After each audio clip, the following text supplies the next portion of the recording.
Hey everyone, this is Adam Lee with Microsoft Gold Partner PEI. I'm here with our senior engineer of specialty in Office 365 and Azure, Brandon Stewart. Brandon, say hi. Hello, everybody. Brandon wants to walk us through a demonstration of the power of Azure Backup. We are doing a recording on Microsoft Skype for Business, actually, so it'll be able to show the power of Skype for Business and the power of Azure Backup at the same time. So, Brandon, feel free to take it away. Absolutely. So this first segment is going to be Azure Backup, not the Azure Backup server. So I don't want to get those two confused because they are very different. This first one is for files and folders only. So we'll jump right into it. Right here we're looking at our Azure portal. Inside the portal is your Recovery Services Vault. And this is going to be very high level, guys. So there was some back-end work that we did have to do to get, of course, the vault in place and the Azure tenant there as well. In here we have a single Azure Recovery Services Vault, which houses all of our backups for Azure Backup, Azure Backup Server, and Site Recovery, ASR, which we will not be going into on this video. In the Azure Recovery Services Vault, we grab Backup.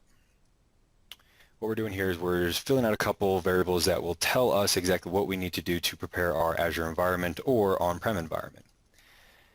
Our workload will be running on-prem. Again, this is just files and folders. And what we want to back up is files and folders. Click OK. Does a quick prereq check on the actual Azure Recovery Services Vault and then tells us here are our steps. We need to download the agent. While it's downloaded, we also need to download our Recovery Vault credentials. These are valid for only 2 days. If it's over 2 days, they will fail upon registration of the agent itself. You come back in here, generate new, and you're off and running. So now that we have both of those, I'm going to grab them, and we're going to head over to our test box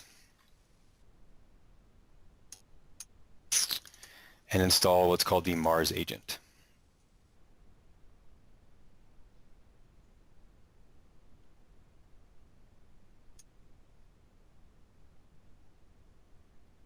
There are some limits with this, 3 backups per day.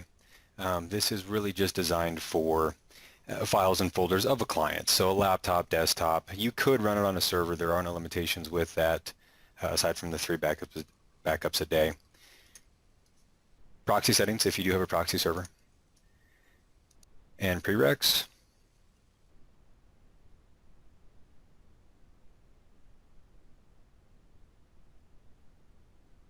Very quick, small little agent. Uses framework of Windows Backup. Interface of Windows Backup, which we'll launch here in just a minute. You'll see a very familiar screen. Rebranded, of course.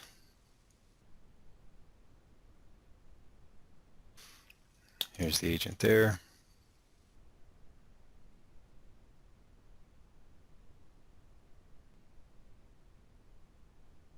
We'll also be going through a quick restore.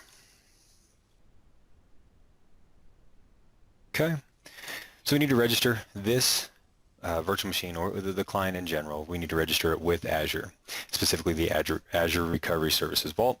We do that with the key that we downloaded previously. And these are the vault credentials. Grab the credentials, validates and verifies, grabs a few key pieces, the machine name, of course, IP. There's a couple of details that it does grab from the machine upon registry. There's only a few you can see in the GUI, more you can see in PowerShell. You can create a passphrase. Here this is 16 characters, of course, minimum. You can also just generate, which is what I typically do in these demos. You guys might want to create your own. You can save it. I recommend somewhere other than the desktop. But for demo purposes, we'll just run through this quickly. Microsoft cannot reset this for you either. They have no visibility to this passkey. They can't reset it. It's gone, and your data is encrypted. So if you lose the agent and you lose your key and you're trying to recover, your data is compromised. Other items to note while this is registering. It's not application aware. Azure Backup Server is. This is not. So we're just focusing again on files and folders. It does not support Linux. Okay, so now that we have the passphrase was saved, which is good. Just also down here. And here's the actual application itself, the agent. Quick initialization.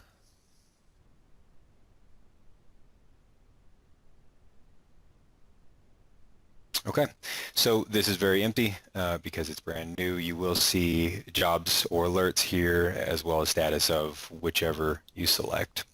But let's go ahead and schedule a backup.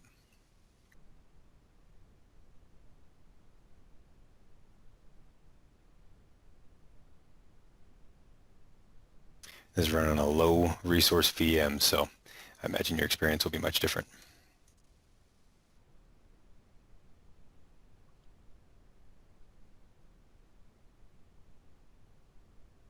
Okay, I'm not going to read the wizard word for word. We're trying to keep these short, but we will add a few items here, something small. We'll just go to my desktop.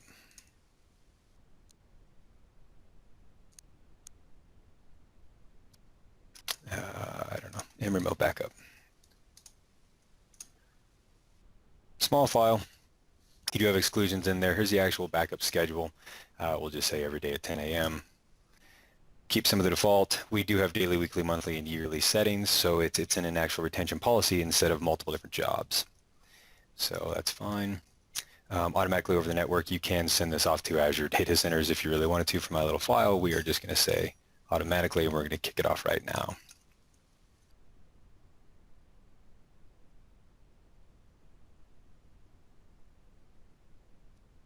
Close.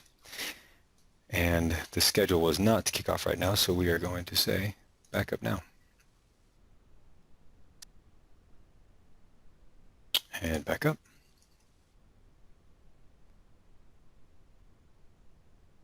Although this is a very small file, it will take a minute. Again, it does, but there is overhead as well. So if you look and say you have a 10 kilobyte file, and all of a sudden you look and it was, I don't know, 30 kilobytes that were actually uploaded. This one is actually larger than I thought, but the file is typically larger than what it is on disk. Okay, transfer complete.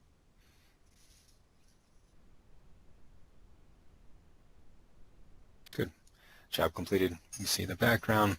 We can go ahead and close this window. And let's go ahead and delete that and do a test restore.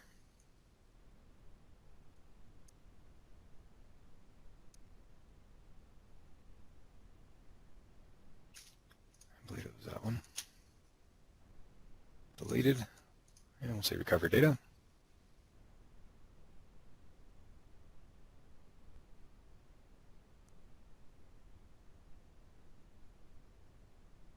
We are recovering to this VM. You can redirect though. Individual files and folders or the entire volume if we chose to do so. Here's all your recovery points. Of course, we only have one. And in doing so, it's going to mount this volume. When I say mount the volume, what it does, it's actually mounting the blob storage that's attached to your Azure Recovery Services vault and then allowing us to view it, which is also really neat in a granular restore type of situation where you would need to jump down inside the folder structure, not necessarily need anything at the higher level, just that individual file. It'll mount that entire folder structure for you, and I'll show you here in just a second. Okay, and browse. And here's that folder structure. So users, admin, desktop, and remote, and there's my file. So from here, I can just grab it and drag it to its original location, and we're back up and running. And then when we're done, we can unmount, and that job will continue to run. And that is Azure Backup.